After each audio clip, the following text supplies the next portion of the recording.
Hello everyone, and welcome back to coverage of Grand Prix Sao Paulo for the MSEM format. I'm Caillou, and today we're going to be watching the semifinals match between McGuffin and that damn Pipsqueak. McGuffin is on Egg Combo. It's an aristocrat slash combo deck, which uses Egg of Avarice as a tutor piece, and then you have a sack outlet plus a creature that recurs itself from your graveyard or that you can cast from your graveyard under specific conditions. A card that drains when either a creature leaves the battlefield, or a card that drains when a creature leaves your graveyard. And finally, a card called Miner's Barracks, which creates a gold token every time you cast a creature spell. With all these pieces together, you can infinitely loop creature casts to eventually kill your opponent. It might sound like a little bit difficult to do, especially given it's 4 pieces, but Autumnal Watch allows you to skip one piece, since you can just impulse draw your deck and then play the piece that you're missing. And Egg of Avarice allowing you to tutor up any and all missing pieces of the combo also makes it a lot easier to assemble. It also has a pretty good fair game plan of just aristocratsing them. On the other side of the table, we have that damn Pipsqueak, who's playing Temur Tempo, which is definitely not an ideal matchup for McGuffin here. Has a plethora of interaction and a fast clock of its own to boot. McGuffin will be able to go turn 1 Stolen Secrets and potentially shred Pip's hand a little bit, but even if they name creature or instant, Pip will be able to retain some piece of interaction. So McGuffin naming instant, trying to get under counter magic, can only grab a Portal Fracture or Ignition Point, grabs the Fracture. Of course, Pip can still cast this as the issue because of Cane Dancer. Another issue is that Veilborn Meddler also tags 1-drops here, is very good versus McGuffin's deck, and McGuffin is flooding like crazy, draws the 5th land. So this is like a 6-land hand with only 2 real action pieces here. Meanwhile, Pip drawing another piece of action in the Spell Stutter. And the problem is, if McGuffin doesn't play anything relevant this turn, like if McGuffin plays like Autumnal Watch this turn, oh yeah, no, McGuffin's just passing. If you're Pip, you really can just go Veilborn Meddler and then start cracking in. Oh, Pip's just gonna pass, okay.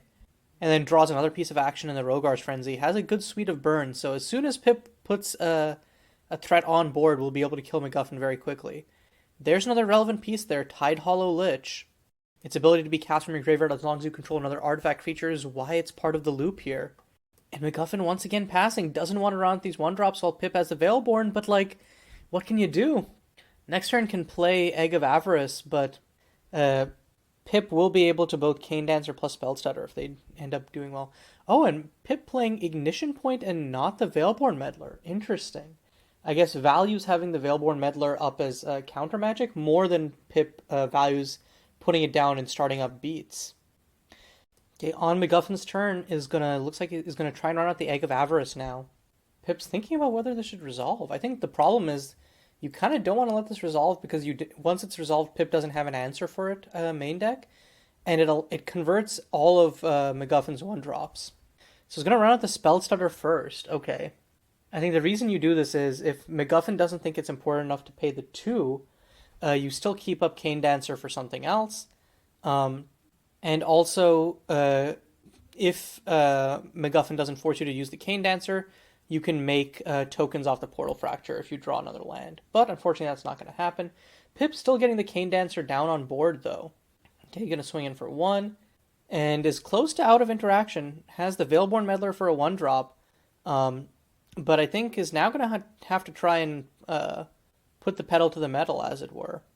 McGuffin drawing another land, was having a good streak of drawing relevant cards, especially Pithbolt as something to be able to just kill a Veilborn Meddler or some other tricky threat to buy McGuffin some more time. Okay, and then McGuffin just still not playing anything out. But I'm like, I guess McGuffin is just really, really trying to bait Pip into wasting this Veilborn Meddler. But Pip can just, on end, play the Prodigious Panya. No, is Pip gonna Rogar's Frenzy perhaps? Face? Yep. And then is Pip also gonna play Panya here or no? No, Pip doesn't play Panya, just keeps it up. And has Veilborn Meddler number 2 here, so probably can start playing a little fast and loose with it. but doesn't need to as long as Pip has the clock with the Cane Dancer. It's a slow clock, but if McGuffin never plays anything, you can just sit back and let it do work. And on end, Pip also gets to recur Rogar's Frenzy to increase that clock a little bit more. Oh, and this is the full combo sans Miner's Barracks. The Vault Keeper is an artifact creature that drains whenever another artifact leaves the battlefield. You have Tidehollow Lich, which is an artifact creature which gets to be replayed as long as you control another one, so Vault Keeper. And then Autumnal Watch is the sack outlet, but doesn't have the infinite mana outlet. Can still threaten to just, if McGuffin manages to resolve all three, they'll get to just each turn loop as many times as they control black mana, and then be able to dig for creatures. Also gives them access to putting counters on this Cradle of Corruption. Instead, looks like they're paying 4 for what?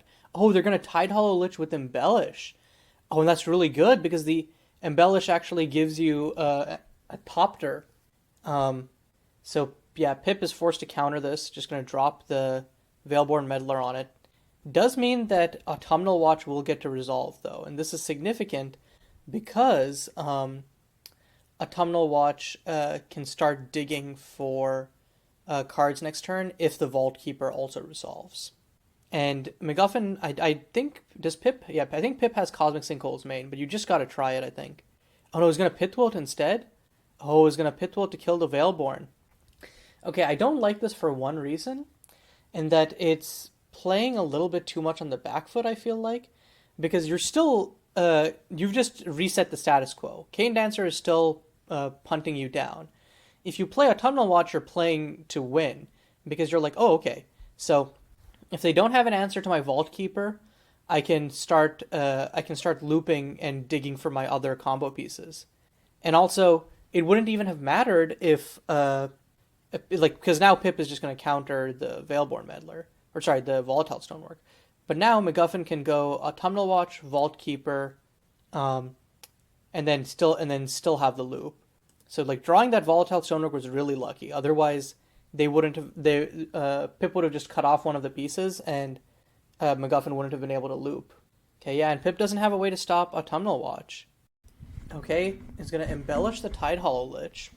And, okay, I think that this is a little dangerous for one reason, in that if you're trying to resolve Autumnal Watch this turn, this opens you up to being Cosmic Sinkhold. Pip doesn't have it, of course, but, okay, McGuffin choosing not to play Autumnal Watch for that reason. But yeah, now has a pretty threatening, aggressive board, even though very behind on life total. Oh, and there's the Cosmic Sinkhole we were just talking about. Should Pip continue? Because Pip needs to just get McGuffin down to... Oh, and it's not going to attack. Okay. I guess the thing is, you can't really attack with Panya, and then you want to grow Veilborn, so... Okay, Egg of Avarice. Doesn't really help here. Not really. McGuffin's going to run it out, I think, as a bait.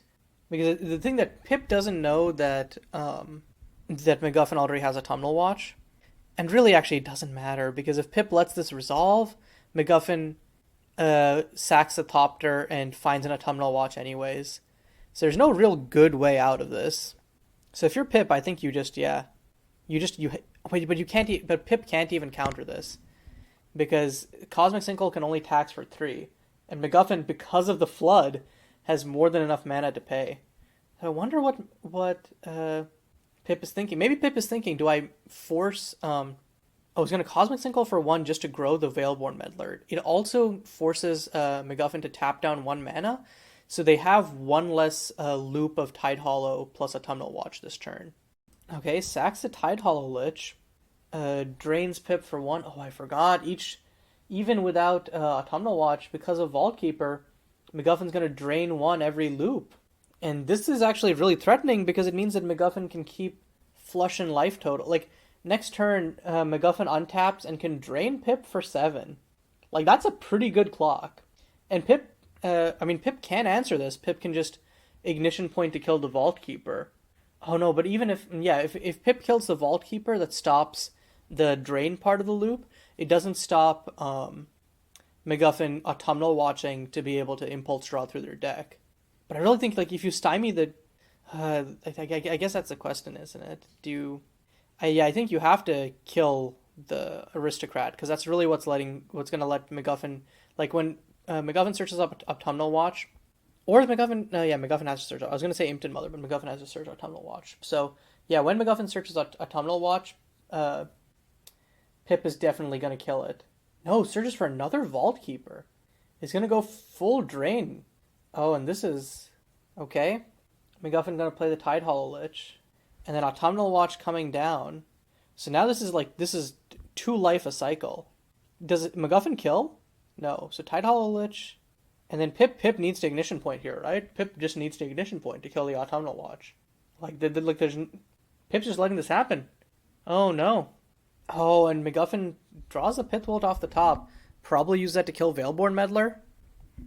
Or McGuffin's thinking, do I just want to keep looping? So, yup, the Pithwold is going to come down to try and kill. Yup, and the Veilborn Meddler is going to die. On end, Pip is going to Ignition Point to kill the Autumnal Watch.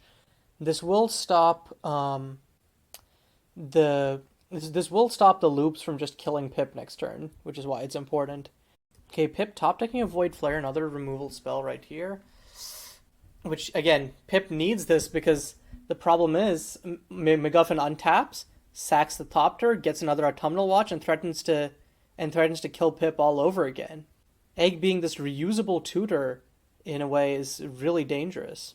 McGuffin going to play the land untapped. Of course, the reason for this is McGuffin saw it as, I'm just going to gain all the life back when I start looping. So, wait, no, McGuffin getting a third Vault Keeper? Huh. No, okay. Looks like they've changed their mind. Yeah, I was about to say, if you're McGuffin, you want to just get the Autumnal Watch and go for the throat, right? So yep, here comes the Autumnal Watch. In response to McGuffin casting Tide Hollow Lich, Pip is 100% going to Void Flare this. Yep. McGuffin goes to cast a Tide Hollow Lich, and Pip instantly is going to go and Void Flare the Autumnal Watch. But again, this feels like such an uphill battle. I don't know what Pip can do.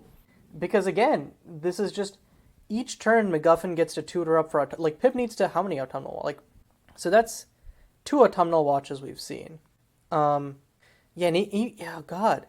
And that's the third off the top of the library off the Autumnal Watch sacking the Thopter. And geez, that was looking like Pip's game with McGuffin flooding out so hard.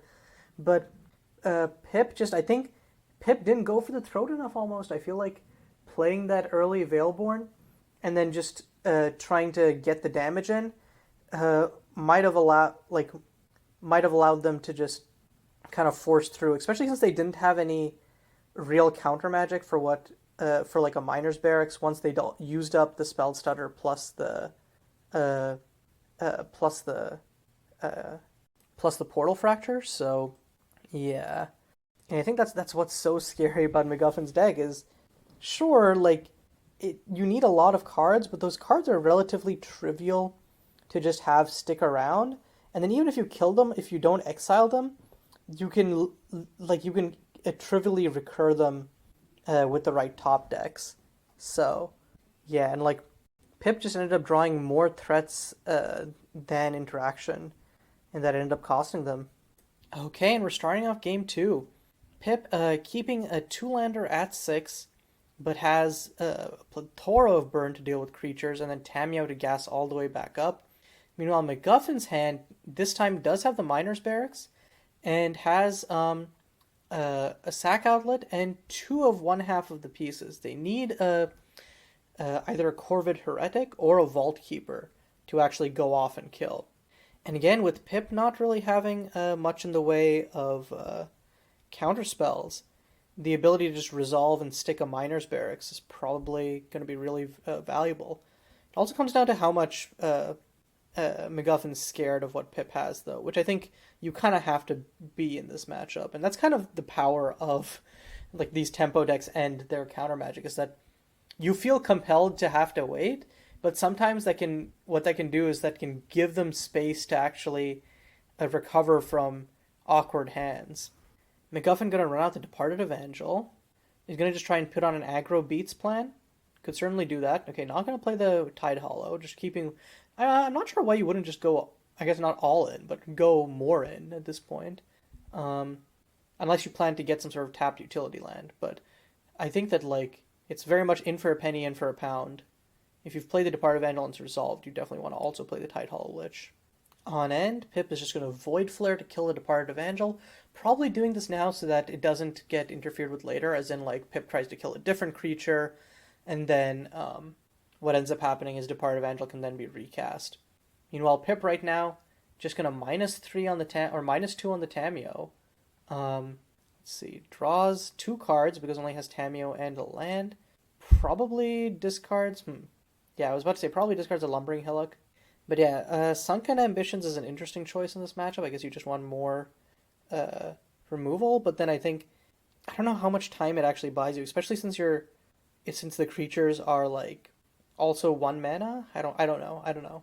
But yeah, now that Pip's tapped out, Miner's Barracks, I think, yeah, is freely coming down. Autumnal Watch. Oh, and because of the Volatile Stonework, McGuffin can just start looping. Wait, I think McGuffin just wins here. Because they play Volatile Stonework, and because they control an artifact creature, they can keep looping Tide Hollow Lich until they hit Vault Keeper, and then play the Vault Keeper and win. Oh my god, yeah, that's game. Oh my god, and just like that, McGuffin takes a 2-0 over Pipsqueak and is going to the finals. So the finals of Grand Prix São Paulo is going to be McGuffin on Egg Combo versus Ash on Casino Scam. 2 combo decks, but one with a strong controlling bent and the other with a more aggressive aristocratic approach. I'm sure however the games go, it's going to be an explosive showing then. But until next time, until the finals of Grand Prix São Paulo, MSEM's largest custom card constructed tournament ever, this is going to be Caillou signing off. See y'all then.